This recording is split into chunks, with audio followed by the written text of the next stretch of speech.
नमस्कार, अंकिताचं रेसिपी मराठी या चॅनलवरती आपले अगदी मनापासून स्वागत आहे.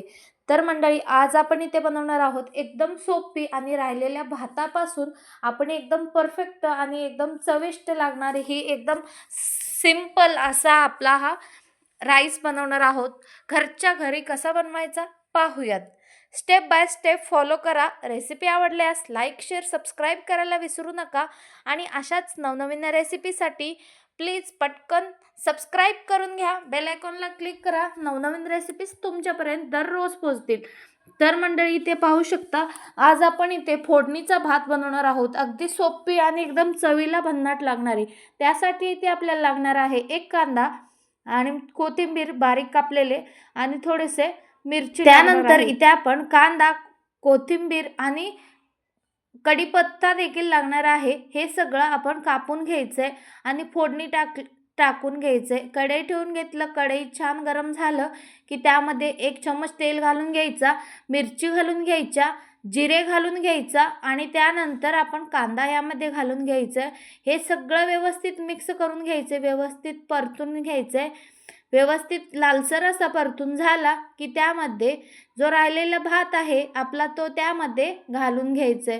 संपूर्ण भात यामध्ये घालून घ्यायचा आणि व्यवस्थित मिक्स करून घ्यायचं. यामध्ये हवा असल्यास थोडंसं मीठ आपण यामध्ये ॲड करू शकता. जर नको असेल तर तुम्ही यामध्ये अवॉइड करू शकता.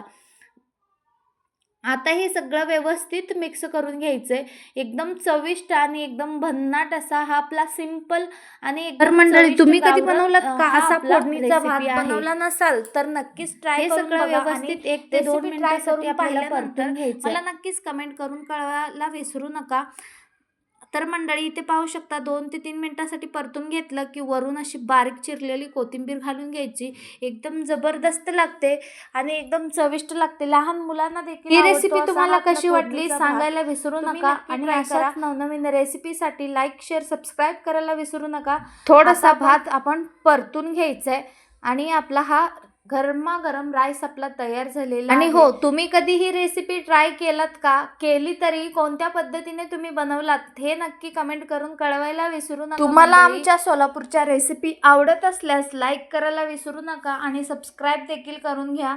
आणि अशाच नॉनव्हेज, व्हेज अशा अनेक रेसिपीज तुम्हाला पाहता येतील आपल्या रेसिपीवर. तर मंडळी, इथे पाहू शकता या पद्धतीने आपला हा राईस इथे तयार झालेला आहे.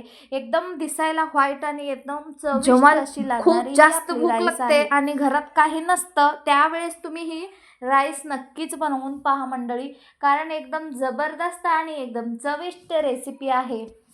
मंडळी, एक विनंती आहे, तुम्ही ही रेसिपी कोणत्या राज्यातून आणि जिल्ह्यातून पाहताय नक्की कमेंट करून सांगायला विसरू नका. तर मंडळी, इथे आपला राईस तयार झालेला आहे. आता आणखीन थोडीशी कोथिंबीर घालून घ्यायचे. मस्त असा आपला हा फोडणीचा भात इथे तयार झालेला आहे मंडळी. मस्त मिरची सोबत ही आपली फोडणीची भात एकदम जबरदस्त लागते. चला तर, तयार झाली आपली फोडणीची भात. आता आपण एका प्लेटमध्ये सर्व करून घेऊयात. इथे तुम्ही पाहू शकता एकदम गरमागरम आणि एकदम मस्त असा आपला हा भात इथे तयार झालेला आहे. मंडळी, तुम्हाला ही रेसिपी कशी वाटली नक्की कमेंट करून कळवायला विसरू नका. आणि अशाच नवनवीन रेसिपीसाठी लाईक, शेअर, सबस्क्राईब करा. व्हिडिओ शेवटपर्यंत पाहिल्याबद्दल धन्यवाद. आणि ही याच्यानंतर पुढची कोणती रेसिपी हवी आहे ते नक्की कमेंट करून कळवा. भेटूयात अशाच नवनवीन रेसिपीसोबत. तोपर्यंत खात राहा, स्वस्त राहा, पाहत राहा नेक्स्ट रेसिपी. Bye bye.